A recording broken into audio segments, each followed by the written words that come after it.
If you're just tuning into The Late Show, you missed a lot. Tonight is our final broadcast from the Ed Sullivan Theater. This is your last show. Yeah, how did you not know that? I have a very full life, Stephen. It's the end of a late-night TV era. The Late Show with Stephen Colbert aired its series finale on May 21st, ending the comedian's impressive 11-year run on CBS. Before the final show officially kicked off, it shared a goodbye video on social media made up of a compilation of clips from fellow late-night hosts throughout the years. The finale then started with a cold open of the 62-year-old telling the audience how much joy the show has brought over the years. We call it the Joy Machine because to do this many shows, it has to be a machine. Yeah. But the thing is, if you choose to do it with joy, it doesn't hurt as much when your fingers get caught in the gears. And I cannot adequately explain to you what the people who work here have done for each other and how much we mean to each other. Yeah. When the comedian finally walked on stage at the Ed Sullivan Theater for a final time, he was greeted with a standing ovation from the crowd before he delivered his opening monologue, which included a series of impressive celebrity cameos, including Bryan Cranston, Ryan Reynolds, Paul Rudd, and Tim Meadows, who were all trying to be his final guest. Colbert even fed into online speculation that Pope Leo would be his final guest, even introducing the pontiff before being interrupted by a music legend. The Pope, who was definitely my guest tonight, has canceled. And did we already send the other stars away? Yeah, I think so. so. We already sent the other stars away. This is terrible. Well, who's going to be my last guest now? Hey, Steve, what about me?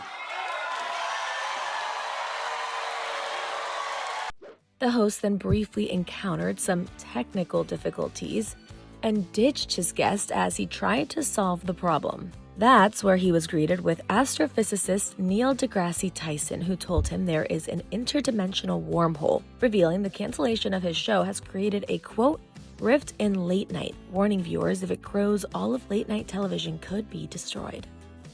Jon Stewart then appeared to give Colbert a message, quote, on behalf of Paramount, before giving him some actual advice. Paramount strongly believes in covering both sides of any black hole that is swallowing everything we know and love. Any coverage must also include the positive aspects of the insatiable emptiness. The hole's here. You can't ignore it. The only choice you have now is how you choose to walk through it. You can go in kicking and screaming. That one. Or you can do what you've done for the past 30 years when faced with something dark. You can stare it down and you can laugh. Of course, the series finale wasn't complete without another appearance of the Strike Force 5, aka Jimmy Kimmel, Seth Meyers, John Oliver, and Jimmy Fallon. They gave their own take on the vortex, with Kimmel joking a similar thing appeared at a show last year, alluding to when Jimmy Kimmel Live was pulled from the air by Disney and ABC for a few days. Why aren't you guys being pulled in too? You know what? Actually, one of these holes opened at my show last year, but it went away after about 3 days. Is that what's going to happen to me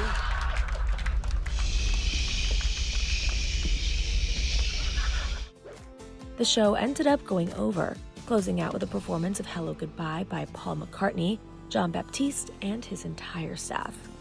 Leading up to the finale, several celebrities bid farewell to the talk show and its host, including former presidents Barack Obama, Joe Biden, Mark Hamill, Mark Ruffalo, Jane Fonda, Hillary Clinton, and more.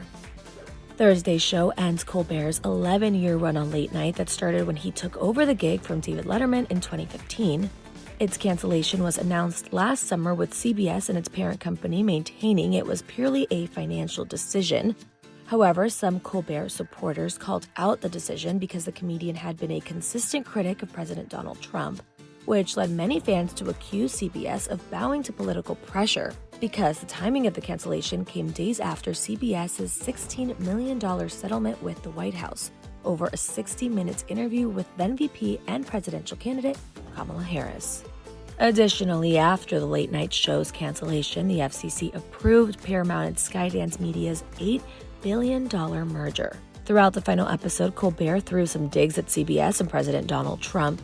He even made his band play copyrighted music from A Charlie Brown Christmas so that CBS may have to pay a fine after claiming the owner of the song is suing several companies for use of the iconic tune.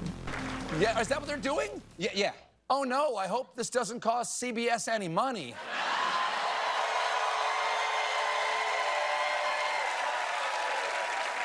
CBS said it will replace the show with Comics Unleashed with Byron Allen. As for Colbert, Warner Bros. Tapped him to write the next franchise installment of Lord of the Rings.